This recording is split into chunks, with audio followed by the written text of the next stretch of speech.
할렐루야. 저는 오늘 우리가 함께 같이 교독했던 이 요한복음 3장 1절로 8절 말씀을 가지고 우리가 가져야 할 가장 큰 관심이라고 하는 그러한 제목으로 말씀을 나눌 때에 우리가 무엇에 대해서 가장 큰 관심을 가져야 할까?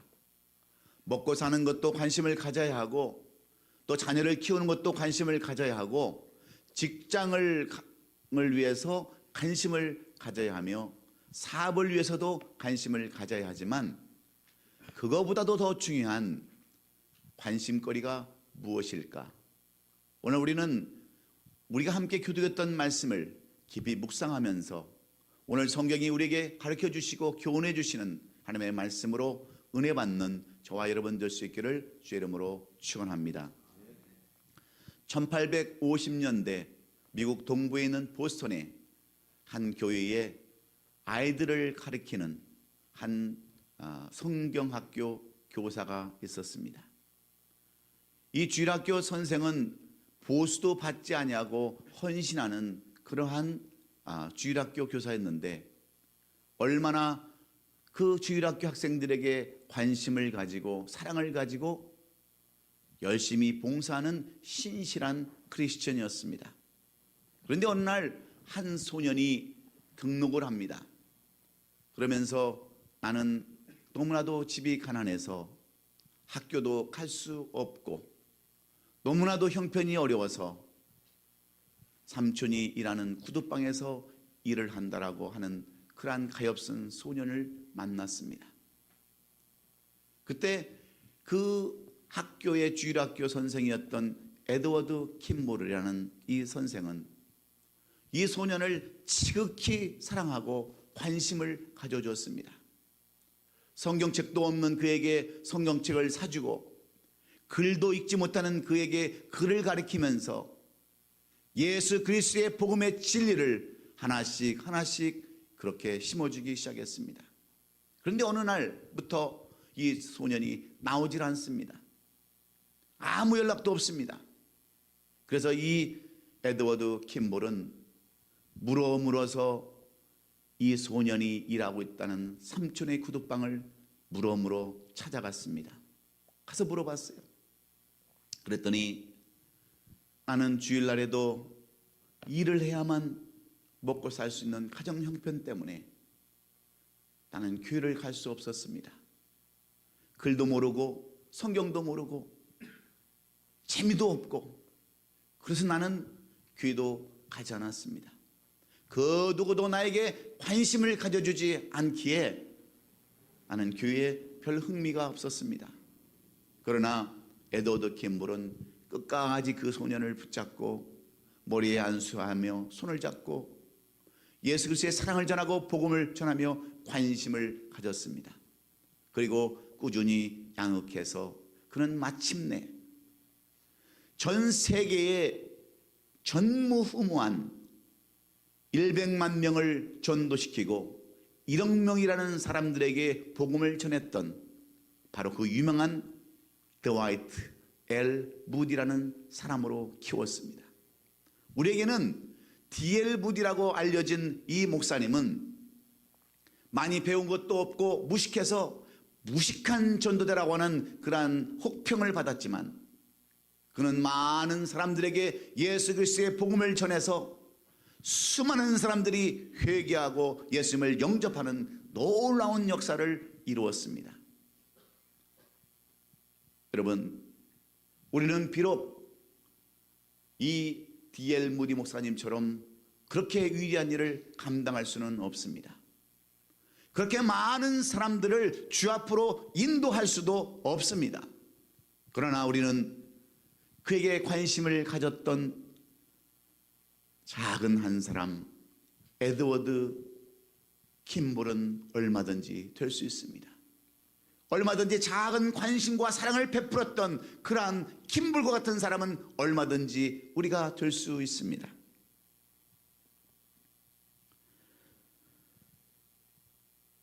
중요한 것은 작은 관심이 엄청난 역사를 가진다고 하는 귀한 교훈을 주는 이 말씀을 통해서 오늘 우리는 무엇에 대해서 관심을 가져야 할까요? 우리가 잘 아는 헨리 포드는 그의 어머니가 병중에서 고생할 때 말을 타고 가다가 의사를 모셔야 되는데 너무나도 느린 그 말을 보고 관심을 갖기 시작했습니다.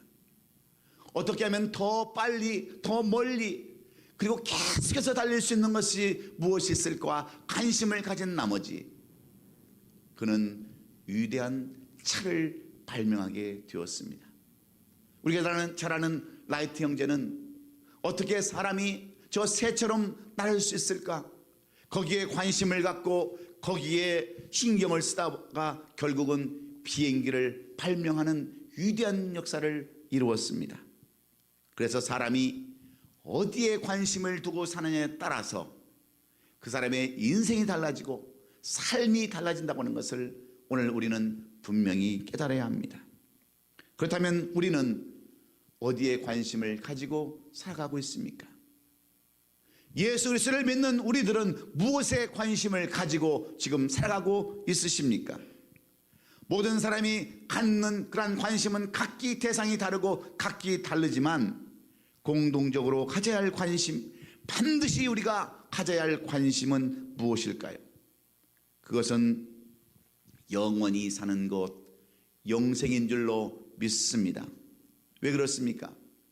사람들은 성공에 관심을 가지고 성공의 방법과 그러한 성공의 비결에 관심을 갖지만 그가 아무리 성공한다 할지라도 그가 오래 살지 못하고 영원히 살지 못한다고 한다면 그 성공은 누구의 것이 되겠습니까? 많은 사람들이 연구하고 노력해서 병을 고치고 약을 개발해도 영원히 살지 못한다고 한다면 그 노력과 수고가 무슨 의미가 있겠습니까?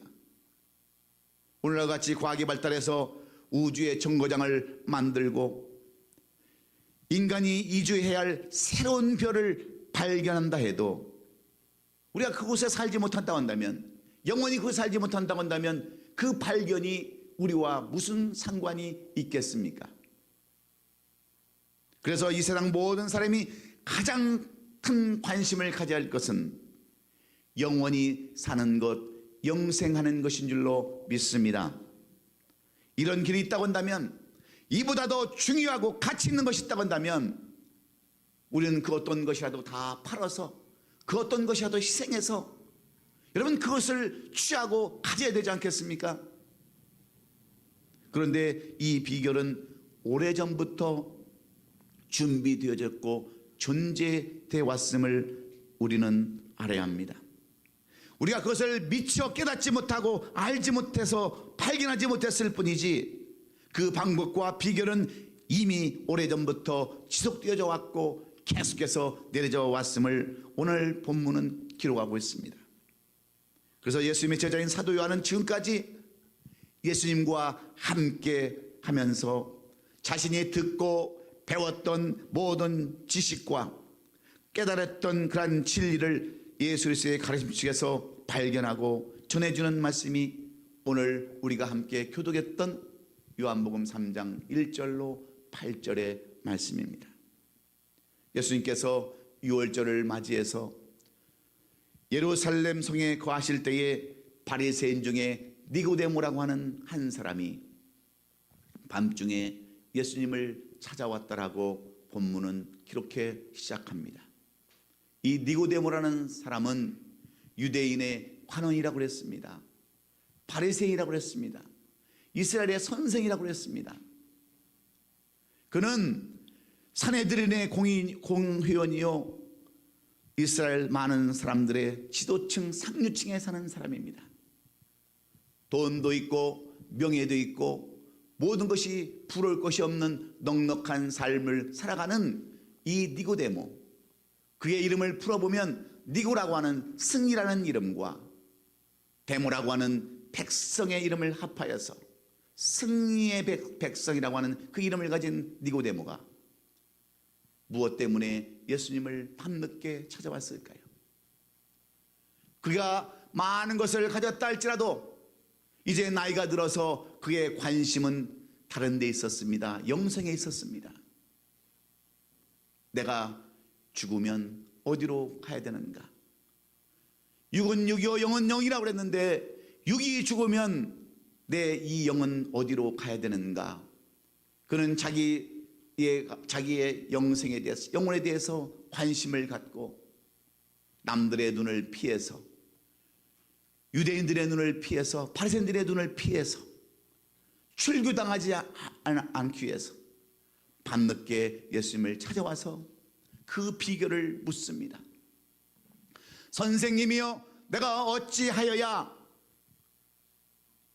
영원히 살 수 있습니까?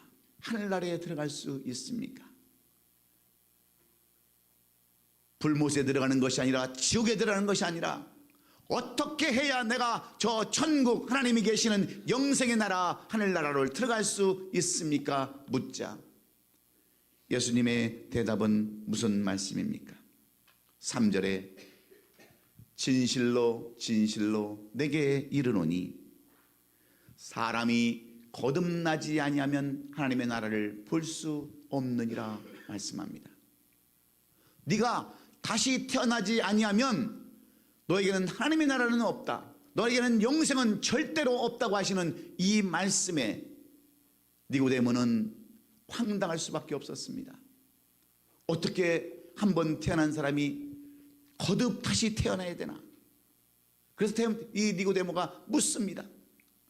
그러면 선생님, 사람이 늙으면 어떻게 다시 태어날 수 있습니까? 다시 두 번 태어날 수 있습니까? 내가 어머니 뱃속에 들어갔다가 다시 나와야 되는 것입니까? 하고 이렇게 묻는 이 니고데모의 그러한 질문이 오늘 이 시대를 살아가는 우리들의 질문이 아닙니까?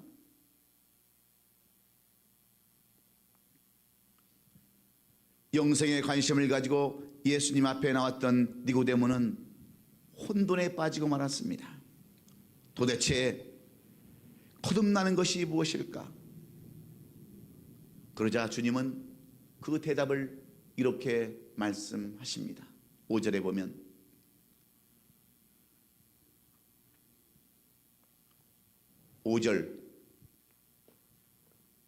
예수께서 대답하시되 진실로 진실로 내게 이르노니 사람이 물과 성령으로 나지 않으면 하나님의 나라에 들어갈 수 없느니라.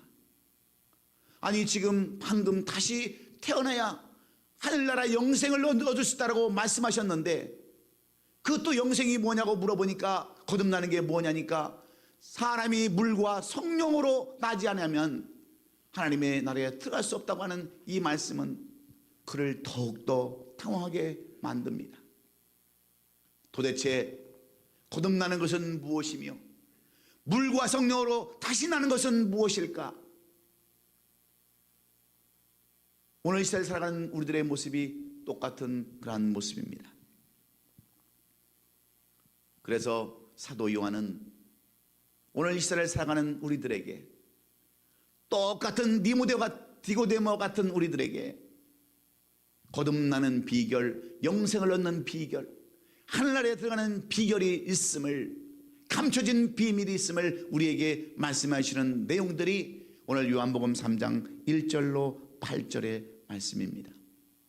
그러면 주님의 제자 요한은 우리에게 어떻게 해야 우리가 다시 거듭나서 영생을 얻는, 하늘나라를 들어가는 그러한 비결을 얻을 수 있다라고 가르치고 있습니까? 무엇이 우선순위라고 우리에게 말씀합니까? 복음의 핵심을 믿어야 영생의 길로 들어갈 수 있다고 가르칩니다.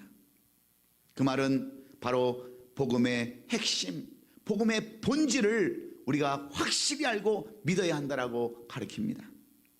예수께서는 일찍부터 이 영생에 대하여 분명한 가르침이 있었습니다. 영생으로 가는 길은 아무나 주어지지 아니하며 또 자동적으로 주어지는 것도 아니라고 말씀하셨습니다. 뿐만 아니라 인간의 지식으로도 얻는 것이 아니고 훌륭한 인격으로, 종교적인 그런 어떤 열심으로나 헌신으로 얻어지는 것이 아니라고 말씀했습니다. 그럼에도 불구하고 많은 사람들이, 오늘날 그리스도인이라고 하는 사람들도 이 영생에 대해서 얼마나 오해하고 착각하고 살아갑니까? 교회만 다니면 저절로 이 영생이 주어지는 줄로 착각하고 오해합니다. 봉사하고 헌신하고 희생하면 하늘나라로 들어가는 티켓이 주어지는 줄로 그렇게 합니다. 예배 잘 드리고 찬양하고 기도하면 그렇게 되는 줄로 그렇게 믿습니다. 그리고 직분 받으면 영생은 따놓은 당상이라고 착각하는 사람들이 너무나도 많이 있습니다. 물론 예배 잘 드리고 기도하고 찬양하고 헌신하고 봉사해야 하는 것은 마땅한 일입니다. 그러나 이것은 우리가 이후에 영생을 얻은 다음에 하늘나라에 들어간 다음에 주시는 그러한 상급이요 면류관에 한계되는 것이지, 우리가 하늘나라를 들어가느냐 못 들어가느냐, 영생을 자격이 되느냐 안 되냐하고는 상관이 없다고 하는 것을 분명히 우리는 알아야 합니다. 그래서 영생의 본질이 무엇이냐고 묻는 백성들에게 사도 요한은 요한복음 17장 3절에서 영생은 곧 유일하신 참 하나님과 그가 보내신 자 예수 그리스도를 아는 것이 바로 영생에 들어갈 수 있는 자격 있는 사람이라고 말씀하는 겁니다. 어떻게 예수를 모르고 하나님을 모르고 어떻게 천국을 들어가고 하늘나라를 들어가고 영생을 얻을 수 있겠습니까? 뿐만 아니라 요한복음 3장 36절에는 아들을 믿는 자에게는 영생이 있다라고 말씀하고 있습니다. 종합해 보면 하나님이 누구시며 예수 그리스도가 누구인지를 정확히 알고 왜 이 땅에 오셨는가를 분명히 아는 사람만이 영생의 길로 인도될 수 있다라고 말씀해 주시는 내용들입니다. 그럼에도 불구하고 많은 사람들이 뭐라고 여러분 이야기합니까? 저는 내 주위에 있는 그런 사람들도 많이 봤습니다. 우리 교인 중에서도 그런 사람들이 있었습니다. 나는 전능하신 하나님, 이 우주를 주관하시고 인도하시는 그 하나님은 내가 믿겠는데 동정녀의 탄생인 예수님은 믿을 수 없다고, 믿지 않게 된다고, 아니 믿어지지 않는다라고 그렇게 이야기하는 사람도 보았습니다. 전능하신 하나님은 믿는데 사람이 부활하셨다고 하는 그 부활은 믿지 못한다고 하는 사람도 봤습니다. 위대하신 하나님은 내가 믿을 수 있겠는데 사람이 부활해서 승천하고 다시 재림해서 온다고 하는 것을 나는 믿을 수가도 없고 믿어지지도 않습니다라고 하는 사람들이 많이 있습니다. 여러분, 이런 사람들은 절대로 영생이라고 하는 것을 얻지 못하는 사람들입니다. 하늘나라에 들어갈 생각도 말아야 할 사람들입니다. 왜냐하면 이런 사람들은 예수님과의 인격적인 관계가 형성되지 않았기 때문에 이해가 되지 않는 거예요. 여러분, 이해하라고 해서 이해되는 건 아니지만 이 복음의 진리를 알지 못하고 복음의 핵심을 모르기 때문에 늘 다람쥐 쳇바퀴 돌듯이 교회를 다녀도 마치 처갓집 다니듯이, 아내는 시집에 가듯이 그렇게 다닙니다. 저는 이 처갓집 다닌다는 이야기, 아내가 시집에 간다는 이야기를 저는 많이 체험해 봤어요. 제가 우리 집사람하고 결혼 막 해서 우리 집에 무슨 모임이 있으면 왜 이렇게 안 가려고 그러는지 몰라요. 가면 싸웁니다. 근데 제가 처갓집 갈 때도 마찬가지더라고. 처갓집이 왜 이렇게 별로 안 가고 싶은지. 여러분들은 처갓집 그렇게 가고 싶었었어요? 아내들은 시집에 그렇게 가서 살고 싶어요? 그랬어요?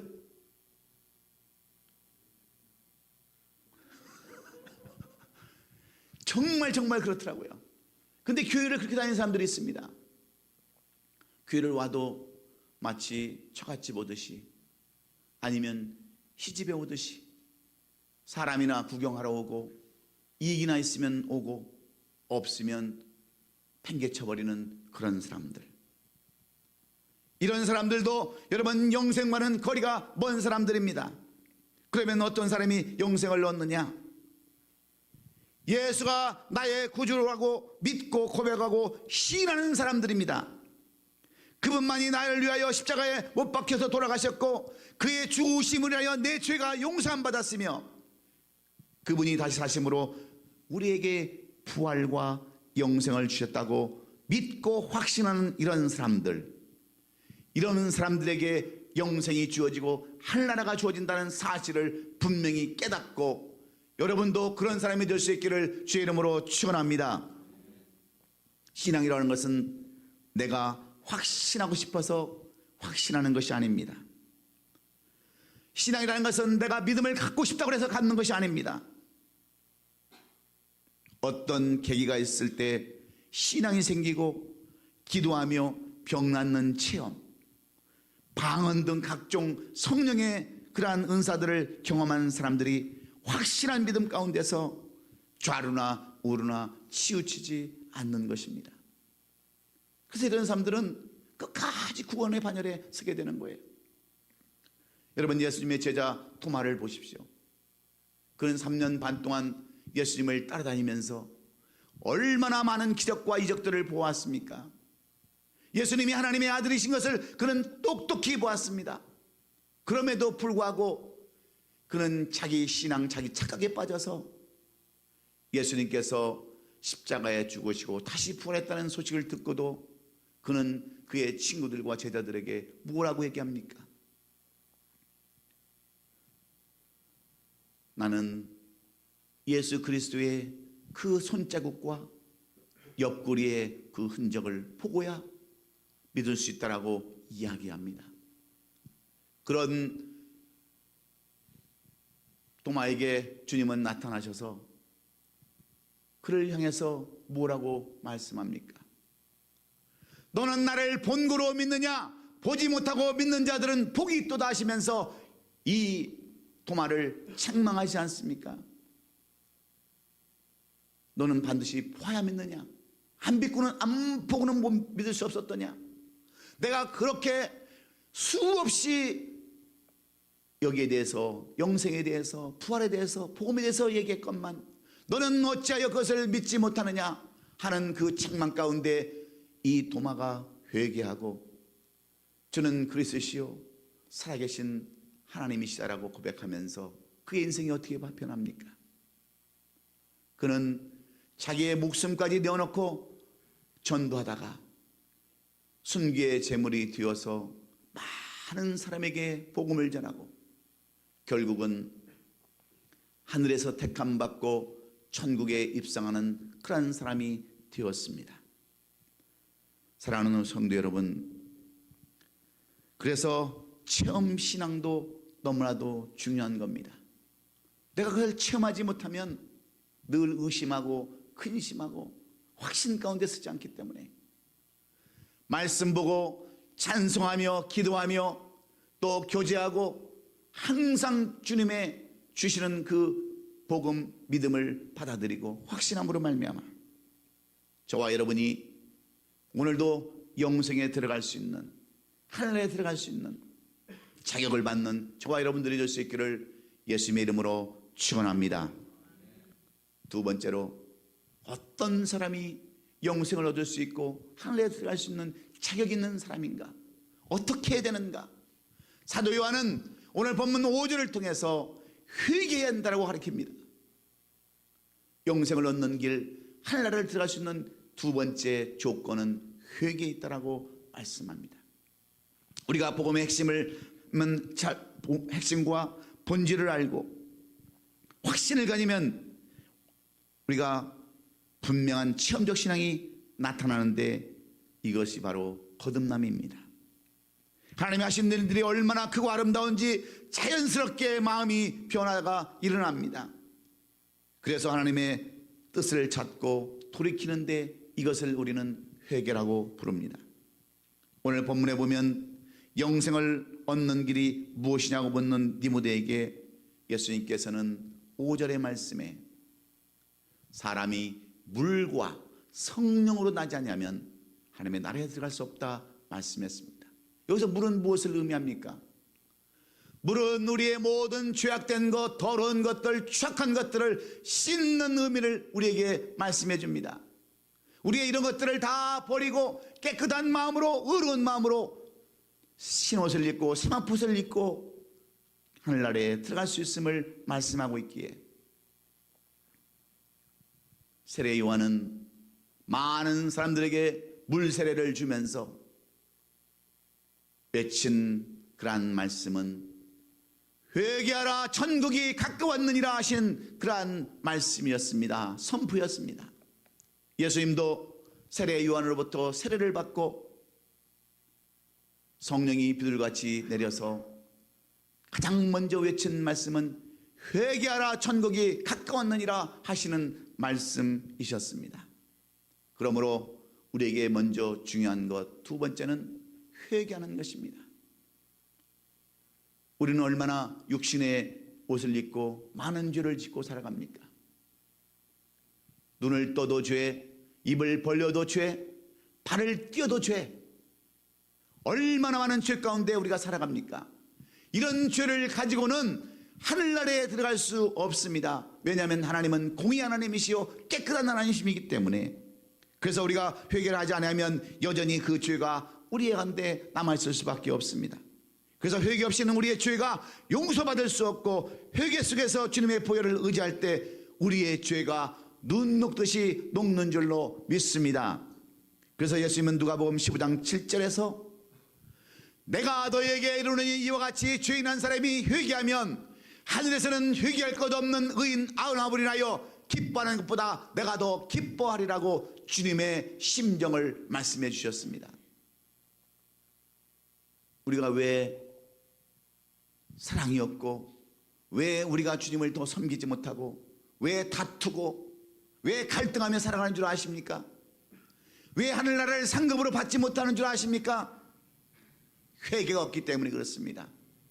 나만 잘났고 남은 다 허물투성이고, 그런 회개가 없기 때문에 우리는 죄인으로 살 수밖에 없습니다. 그래서 이사야 선지자는 이사야서 1장 18절에서 여호와께서 말씀하시되 오라 우리가 서로 변론하자. 너희의 죄가 주홍 같다 할지라도 눈같이 희어질 것이요 진홍같이 붉을지라도 양털같이 희게 되리라. 이사야는 우리에게 권면합니다. 여기서 변론하자는 것은 무엇을 의미합니까? 너희의 죄가 무슨 죄인지, 어떤 죄인지, 그 죄가 주홍 같다 할지라도, 그 죄가 진홍같이 붉을다 할지라도, 태산같이 많다 할지라도 변론하자, 내려놓자, 꺼내놓자, 주님 앞에 호소하자. 그러면 너희의 죄가 눈같이 휘어질 것이요 붉을지라도 양털같이 퇴결하신다는 것이 이사야가 하나님을 통해서 주시는 약속의 말씀입니다. 여러분, 이 세상에 용서받지 못할 죄가 어디에 있겠습니까? 주님이 용서해 주신다고 말씀하셨기 때문에 중요한 것은 회개에 있습니다. 내가 하나님 앞에 온전히 헌신하지 못했다고 한다면, 열심을 다하지 못했다고 한다면, 최선을 다하지 못했다고 한다면 우리는 주 앞에 진심으로 엎드려서 회개해야 우리도 하나님께서 약속하신 영생의 문, 하늘문으로 들어갈 줄로 믿습니다. 그래서 오늘 내가 아직까지도 성령 받지 못했다고 한다면, 아직도 내가 구원의 문에 들어갈 자격이 있는지 없는지 모른다고 한다면, 오늘 이 예배가 회개의 영이 내리는 예배가 될 수 있기를 예수님의 이름으로 축원합니다. 마지막으로 오늘 사도 요한은 니고데모를 통해서 우리에게 무엇을 교훈해 주기를 원합니까? 우리가 영생의 답이 어디 있다라고 말씀합니까? 하나님의 나라에 들어가는 그 답은 성령의 인침을 받아야 영생에 들어간다라고 가르치고 있습니다. 우리가 영생을 얻기 위해서는 첫째로 예수 그리스도가 우리의 구세주가 되심을 믿어야 하고, 그리고 회개를 통하여 예수 그리스도의 보혈로 죄사함을 용서받아야 천국을 소유할 수 있다라고, 영생에 들어갈 수 있다라고, 하나님의 나라를 소유할 수 있다라고 사도 요한은 말씀했는데, 마지막 단계는 성령의 인치심을 받아야 된다고 하는 마지막 단계, 중요한 단계를 우리에게 가르쳐 주고 있습니다. 이 성령의 인치심은 본인이 알 수도 있고 모를 수도 있지만 분명한 것은 반드시 이 성령의 인치심을 받아야만 우리가 영생에 이를 수 있고 하늘나라를 우리가 수여할 수 있다라고 분명히 가르치고 있습니다.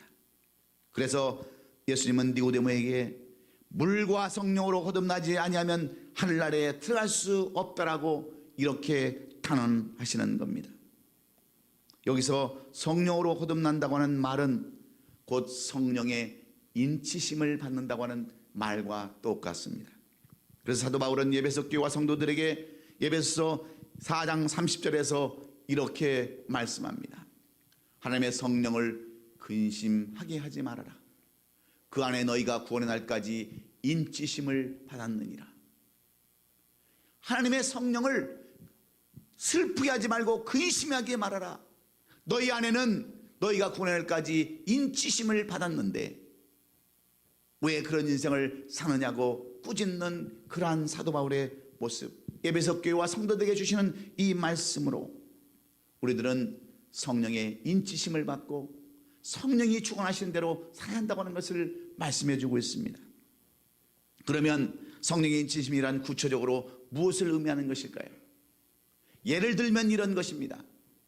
저는 텍사스에서 공부하면서 한 8년을 그곳에서 보냈습니다.